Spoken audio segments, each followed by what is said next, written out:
Bom dia, boa tarde ou boa noite. Meu nome é Cássia Macieira, eu sou professora na Universidade do Estado de Minas Gerais. O meu trabalho intitula-se Sobre bonecas Carajá, natureza e ensino de arte. Primeiramente, quero agradecer a todos que contribuíram para que esse evento se tornasse real, né?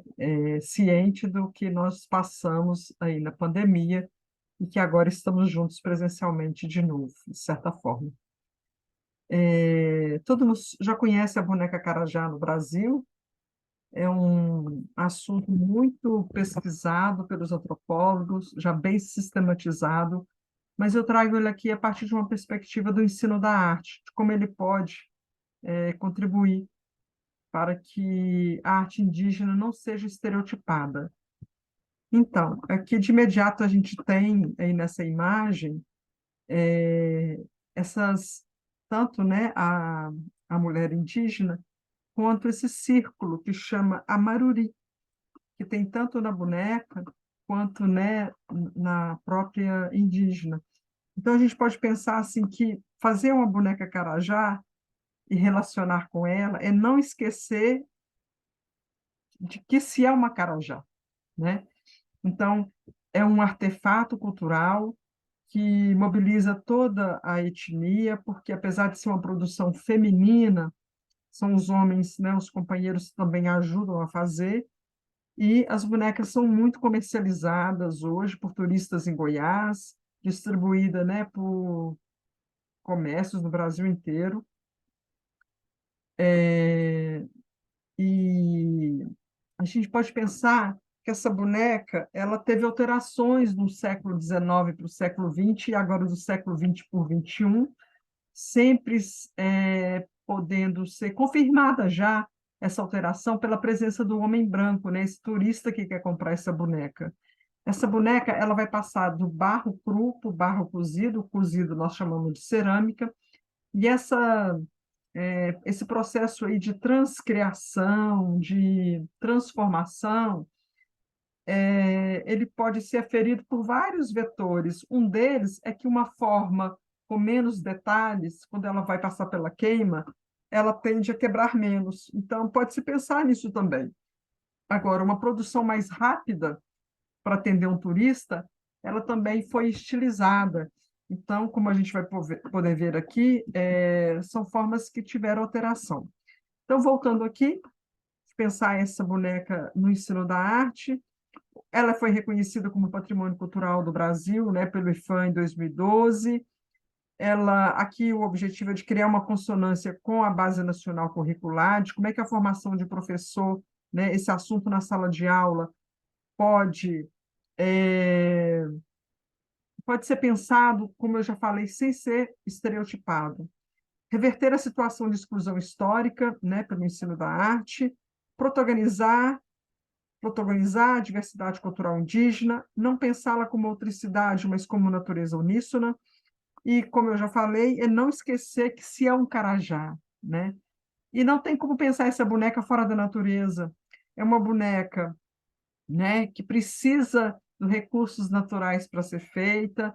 Ela tem a ver com as narrativas míticas para eles, então a gente tem aí a cosmogonia, a materialidade que eu já falei, e o agenciamento, né, de um artefato que mobiliza todas as pessoas, não digo só indígena, mas pessoas brancas também, que é o que o Alfred Diallo, né, vai chamar de agenciamento. Então, não é só o humano que é mobilizado, né? Esse artefato ele também altera, né, os sentidos ali. É, Essa boneca, como eu já falei, é uma maestria do fazer feminino. Essa forma volumosa no quadril a gente chama de forma esteatopígia. Ela já foi estudada aqui pelos autores que eu cito no artigo. É uma boneca também que já foi estudada como brinquedo. Ela também já foi estudada como representatividade da faixa etária da criança dentro da etnia. Ela é classificada como antiga e tradicional, essa forma que eu falei que era do barro cru e do barro cozido.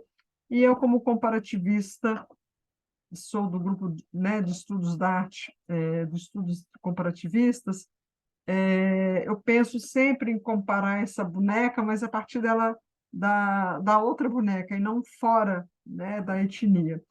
Eu trago a Berta Ribeiro como referencial teórico mais importante aqui, porque ela vai criar o verbete nos anos 80 da boneca Carajá, e ela também contribui da gente pensar, de criticar a boneca Carajá, não fora da vida, né, da etnia, mas dentro dela, que é também o pensamento do Alfred Gel.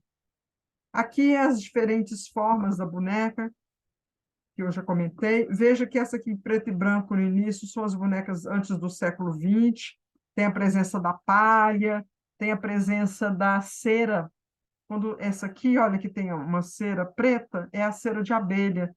E existe também uma vertente que diz que as bonecas antigas eram feitas só de cera de abelha, antes da massa crua, né? Mas que elas desmanchavam, derretiam, e aí começaram a fazer a partir do barro. Então, aqui a gente tem várias formas. Essa aqui de desenho é do verbete da Berta Ribeiro, no dicionário dela. Percebam que tem, né, o labrete, que é a tanguinha de outro material. E essa forma mais comercial aqui, mais simples, é essa aqui, que hoje é a mais comercializada. Mas não é só figura humana, mas é figura zoomorfa também. E tem imagens míticas também. E de cenas da narrativa indígena Carajá. Aqui a gente tem umas crianças brincando, olha, tem alguns bichos. A gente pensa que essa boneca ela também é pintada com pigmentos naturais, apesar de encontrar algumas com pigmentos industriais. Como eu já disse, a boneca era feita como brinquedo para as crianças da etnia, mas teve uma outra pesquisadora que está no meu artigo que ela mostra que também tem a representatividade da faixa etária. As crianças, quando ganham numa cestinha, e aí elas têm que ter muito cuidado, porque é de argila e vai quebrar, e elas, né, essa boneca vai durar o tempo aí dessa infância, muito oposto, né, nós brancos que compramos brinquedo de plástico e ficamos aí preocupados com a durabilidade. Aqui é uma sistematização que eu comecei a fazer de estudiosos, antropólogos, que já sistematizaram muito profundamente a boneca Carajá. Eu deixei em branco porque ainda é uma investigação que está sendo completada. Aqui, os diferentes espaços museais que têm catalogação e acervo da boneca Carajá. Percebam que aqui, olha, só no Museu Emílio Guild tem mais de 15 mil objetos de 120 povos indígenas. Tem bonecas na Alemanha, na Suíça, em Nova York. Então, pensando aqui no estudo da arte, no ensino da arte, e fugindo novamente do que eu já afirmei das formas estereotipadas, compreender a complexidade figural das Hitchcock, que são as bonecas carajás, e fomentar junto às educadoras conteúdos artísticos e a potencialidade na mediação com seus futuros alunos, ou presentes alunos, né? Entender as classificações estilísticas, os termos, né? Esse etos feminino, a forma esteatopígica que eu já falei, que é o quadril volumoso, esse artefato cultural, a iconografia, consolidar a leitura e aplicação à BNCC sem negligenciar as suas complexidades, porque a gente sabe que é um documento, né, normatizador recente, mas que está em construção, com muitas contradições, mas que pode ser melhorado.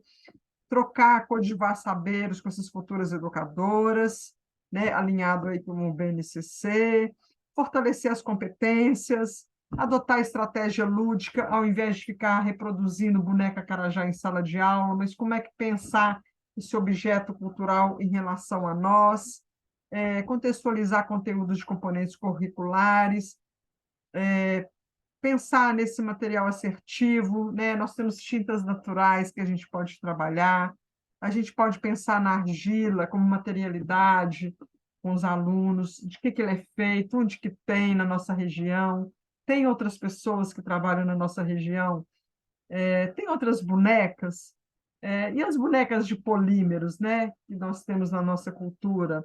Nós temos alguma boneca que nos representa, nós brancos? A Barbie nos representa? É claro que não nos representa, né? E as bonecas de pano que as nossas avós, nossos ancestrais sabem fazer? Como é que pensar uma boneca aí na sala de aula? Os conteúdos que poderiam ser abordados pelas futuras professoras a partir da perspectiva da cultura Carajá são: a gente pode pensar em discutir realismo, naturalismo, as tintas, a natureza, a escultura, cerâmica, brinquedo, arte figurativa, território, questionar esse termo moderno, modernidade, mímese, não cópia, análise formal, perspectiva, objeto, cultura e identidade. A prática estética Carajá favorece desdobramento individual e coletivo na sala de aula, vivencia a natureza, né? Encorajar a experimentar, aceitar experiências e aprendizados sobre o território, comunicação imaginativa, as éticas para além do gesto ético em prol dos povos originários. Espero que aqui eu tenha despertado a vontade de ler o artigo por completo, que está lá com todas as referências, indicando os estudiosos da boneca Carajá no Brasil e todas as pessoas que contribuíram para que esse documento, né, fosse, fosse oficializado no IFAM e as bonecas Carajá se tornasse nosso patrimônio cultural. Muito obrigada.